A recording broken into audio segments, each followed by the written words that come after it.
Alright, we're trying this again. I had to be intro because I had to move something. So, we're discussing for this is One Piece Anime Review episode 136. Discussing episodes 1115 to 1122. Yes, 8 episodes, but having 2 major storylines. You're like, really? Yeah, there's only 2. Despite the fact that it does deal with basically Egghead, it's like a lot of the stuff here in these episodes either takes place, like in the case of the Marine stuff, that's close to around the same time the start of Egghead.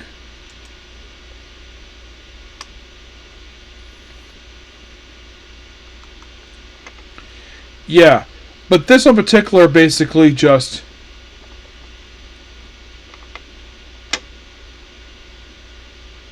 Well, basically, the reason why... Now, here's the thing with 122 it's noteworthy for. It is the last episode aired for 6 months. Yes. This aired in October. Last episode was October of last year. Yeah, so 122 aired almost exactly 1 year ago. You're like, really? Yes, really. And mostly put basically right after this show in hiatus. It aired 2 things.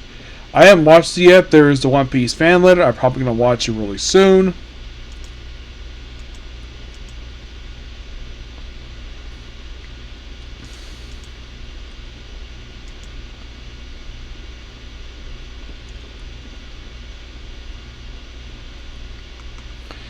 And there was also the special edition version of One Piece Fishman Island, which is simply put was a remake of that.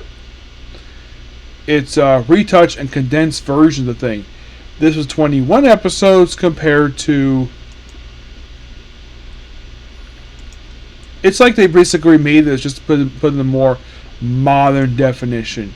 Now, if you're really curious, the original cut of these episodes was 57. This is the Fishman Saga, basically the first portion of the post time skip stuff. Now,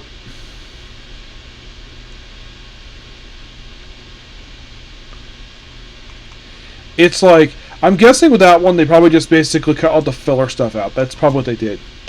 So in the case of what I really want to talk about, I found this more interesting. It's like the flashbacks of with Sabo here, because he rides back, gets on Killua, and everything's basically as an enemy ship. It's like just Sabo with the citizens, or the remaining citizens of the Luista Kingdom that was destroyed just prior to this, because Sabo basically was contact nearby the place.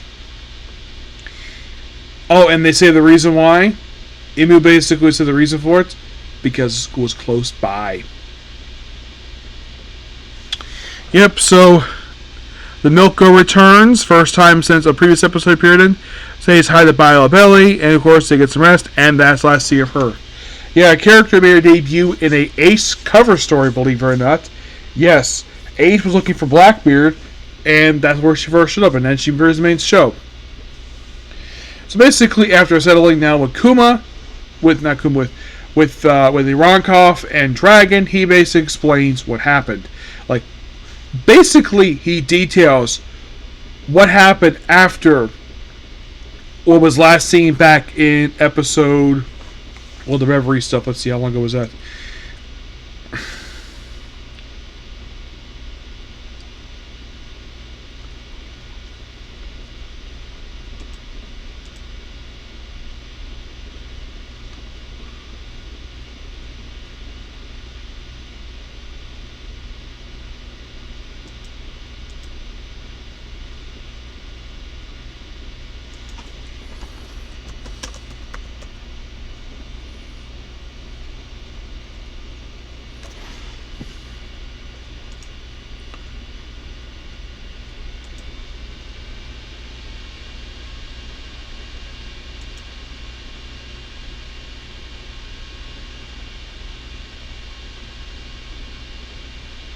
Okay, the levy, yes.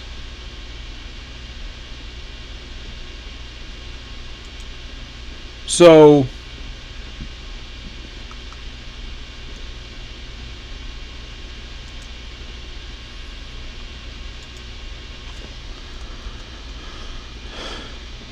Okay, the Levy arc itself had to end with episode 889.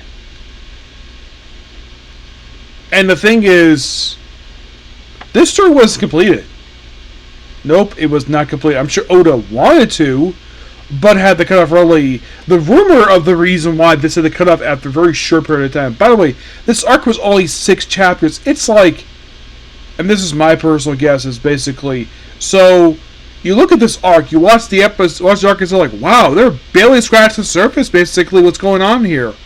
And it's like, we finally follow up exactly. So, in a way, this flashback here picks up right where 889 left off. Why in the world they take so long? I have no freaking idea. The fact it took 5 freaking years basically to come back to this was just really weird. So here's what happened. So after basically it's reported they destroyed the claw, which is the symbol of the power of the Slush Dragons, for a food supply, freed the slave. We actually see him freeing the slaves. We see Limburg doing it. We see the bird guy doing it too.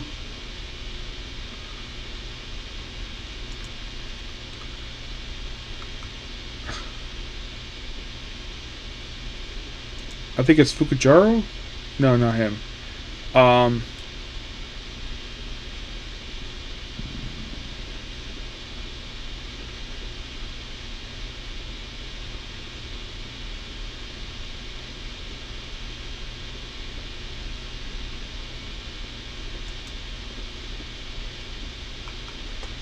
Yeah, and then of course basically, oh, by the way, the guy's name is Katsuru. Yeah, he's the Birdman.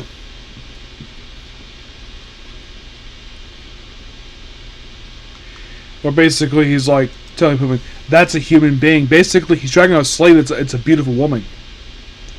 Frees her, tells him to go to the east side. Meanwhile, though, Sabo is inside the main palace, just knock out some guards, trying to keep quiet. Runs into basically Julie Bonnie before we see her in the events of, well, Egghead, where she's here basically because she wants. She basically is here. Well, they're getting her father back and basically find a way to get Vegapunk to turn it back normal, which of course gets her basically to safety. He gets the slave keys for the slaves to get the collars up next, and he hears about this empty room. What this lost chamber is, they don't really go into it at all. And then he proceeds to sneak into the very room which has the empty throne. Which, by the way, this throne has not been seen in the show since the Reverie arc. The episode is surrounded by 19 swords, it's this big throne, and according to the purpose of this throne is that no one is allowed to sit on the throne and become a dictator, even though there actually is somebody. So Cobra basically requests to see the elders. Okay, so his 2 bodyguards take him there. It's just Pell and I can't remember the other guy's name. And of course they go up to Vivi. Vivi of course runs to Rob Lucci. And then we see the rest of CP0, which, by the way, these characters have not been seen since Eni's Lobby. Which, in terms of the anime, people are like, wait, they're back with the CP organization? When did this happen? Cover story. CP9 independent reports. Yeah, a story that they chose not to adapt for the anime for some weird reason. Because if you watch this in just the anime and not read the manga, you'd be so confused of why the heck these characters are even here. So,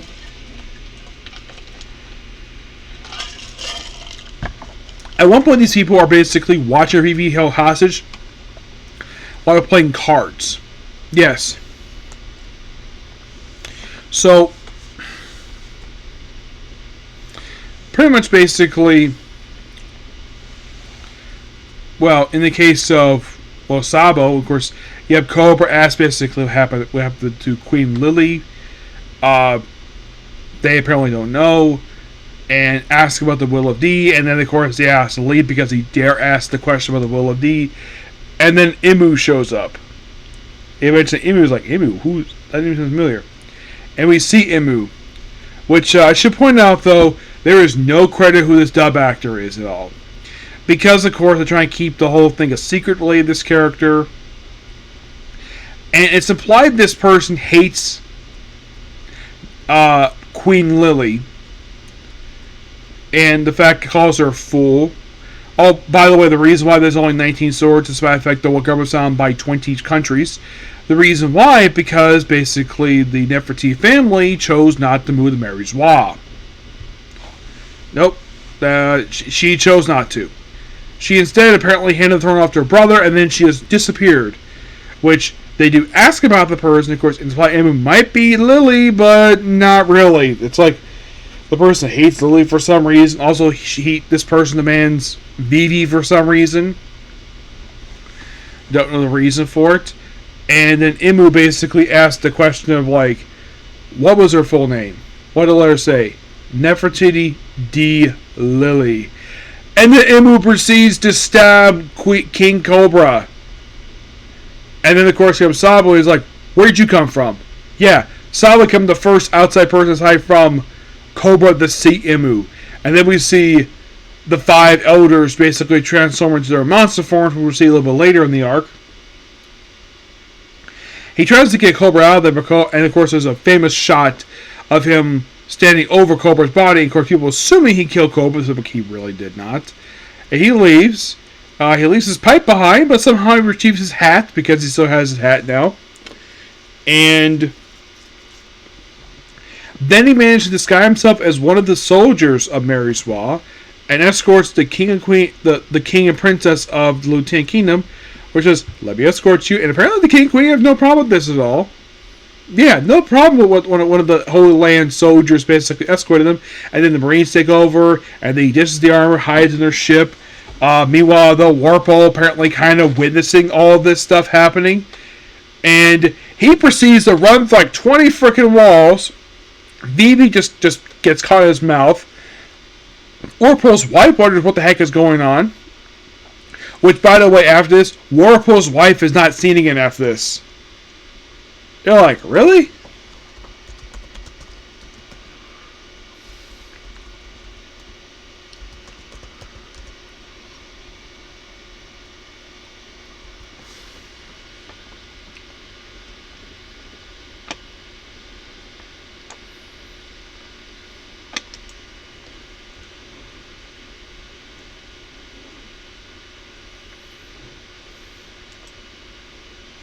His wife, of course, basically, like I said, she briefly returns here.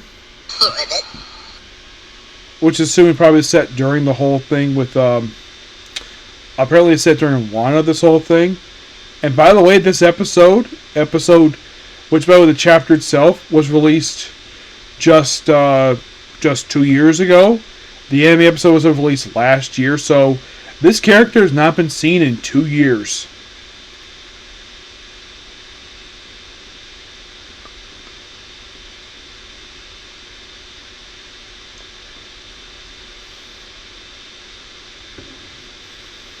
And by the way, there's no mention exactly how old she is. But Warpole, her husband, is apparently 29 years old. Oh yeah, and also the fact that he and Vivi get contact with Morgans. Yes. And apparently Warpole knows him. How? Not really known. So they proceed to hide at his ship, basically, for cover, in exchange for a good story. Which, that's where we see them now. And then Saba ends the kingdom, and of course, basically, they get people out of there, and then, of course, and Ironkov theorizes Imu might be Saint Imu, one of the original 20.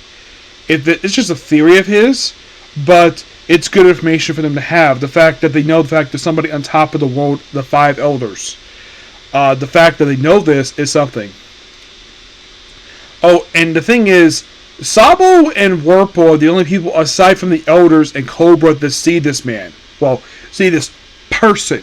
We don't know what this person's gender is. Though apparently Imu does play a small role in the Elbath arc, following possession people, for some reason, not sure why. But that's basically the end of every stuff. And I'm so happy the fact basically we actually finally follow up with this thing.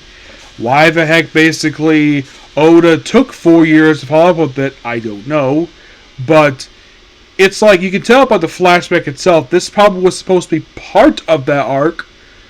But I think the rumor is that his editor really wanted to do Wano, so he really wanted to rush Wano, because that arc had been built up over the course of like over a decade, and like you're gonna do Wano, do it just because the thing is the Levy arc does not have a conclusion at all, not really.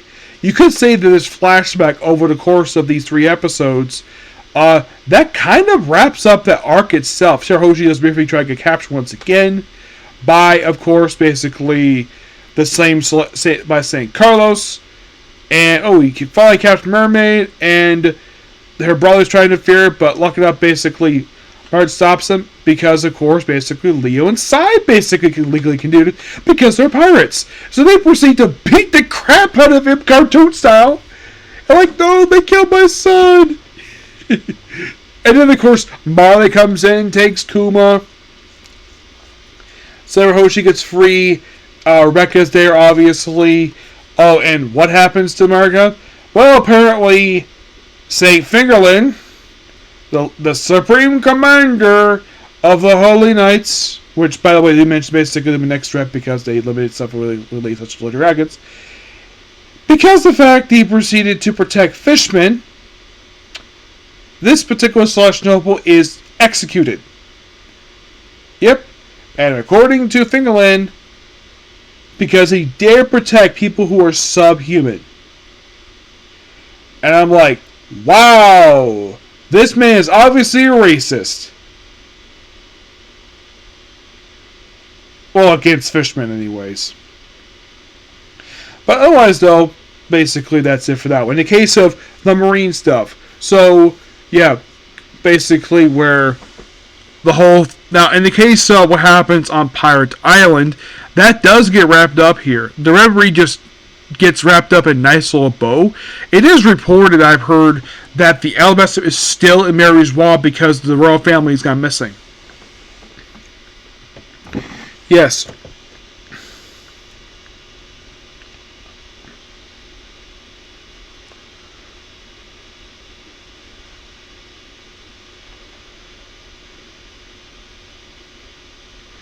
Yeah. So basically, they continue to fight with Katsu, with Akaji, of course, found on a hole. Lots of fighting here. The island itself basically becomes like Piku from the Donkey Kong family. Yes.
Yeah, I was wondering, basically similar to Pika's ability.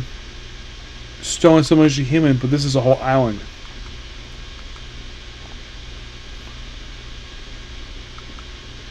Yeah, and by the way, Mishu merged with the island.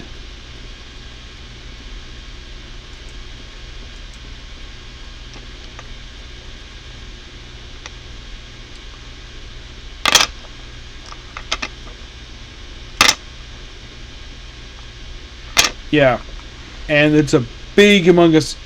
It feels a little bit like Dressrosa with the island coming to life, trying to crush the warship, and everybody proceeds to escape except for Garp is actually captured by the Blackbird pirates. Which, of course, he actually stays there. Oh yeah, he stays there, right? He is seen like once after this. Yeah, he's basically taken into custody. Well, actually, he sort of is captured by.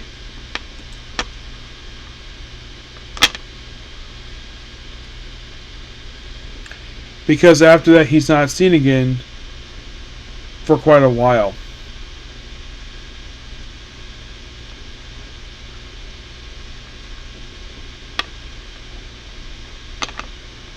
Yeah, but at least he's perfectly fine.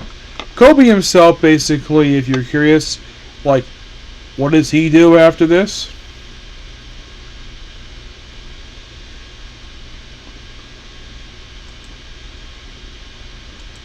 Like, is he seen again after this, per se?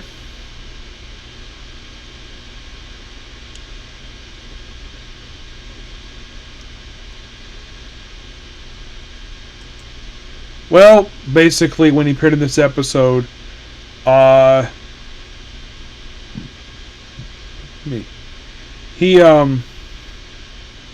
does appear again after this. Yes, he does. Though it takes some time. He will return to the anime. Don't worry about that. So we'll see him again. No problem. Same thing with Kobe.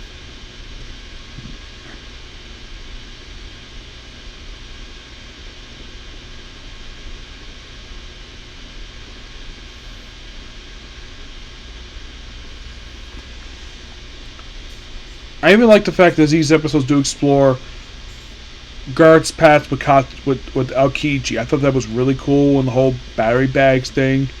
Lots of good development, of course, these episodes. We're like, okay, so we wrap us up with the Marines, which is quite nice. But like, don't worry, basically, Garp does come back.